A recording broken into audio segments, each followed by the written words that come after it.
Hey there, this is Mathcamp321, and this is another installment of a video series on logarithms.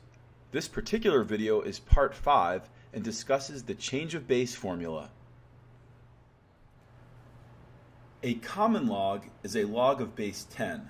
When you use the log button on your calculator, it uses the common log and assumes a base of 10. But not all logs are of base 10. So in this video, we're going to talk about something called the change of base formula, and that's when you don't have a base of 10. The formula goes as follows. The log of a base b can be rewritten as the log of a over the log of b. The change of base formula converts a log not of base 10 to a ratio of common logs. A mnemonic device that I use with my students who have found this to be helpful is that the base goes in the basement. So the little small number which serves as the base ends up in the denominator. Let's try a few to practice. A. Rewrite as the ratio of two logs. So the problem they give us is the log of 10 base 3. Using the change of base formula, this becomes the log of 10 over the log of 3. In part B, the directions are the same. Rewrite as the ratio of two logs, log of x base 2. This would be rewritten as the log of x divided by the log of 2. Let's move to the next slide where I'm going to derive the formula for you.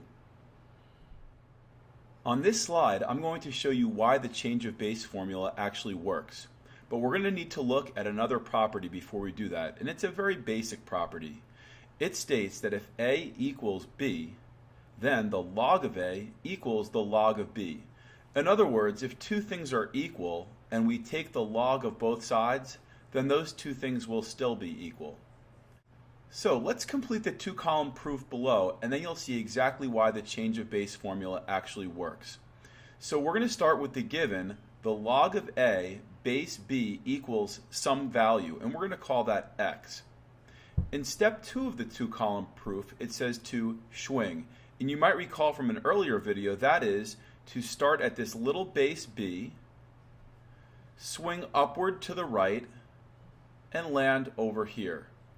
So this reveals an equivalent exponential form of b to the x is equal to a. In step 3, the reason says to take the log of both sides. So in step 2, we've got two things that are equal, and now I'm just going to simply take the log of each side. So we now have that the log of b to the x equals the log of a. In step 4, we're told to apply the Power Ranger rule. This is used when we're taking the log of something to a power. And on the left side, that's exactly what we're doing. We're taking the log of b to the x, so that x can leap down in front. So we end up getting x log b equals log a. And finally, we want to get that x by itself. We want to get it isolated. And in order to do that, we're going to divide both sides by log b.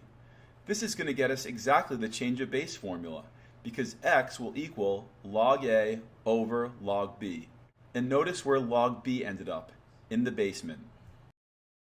So on this slide, I've given you a derivation of the change of base formula.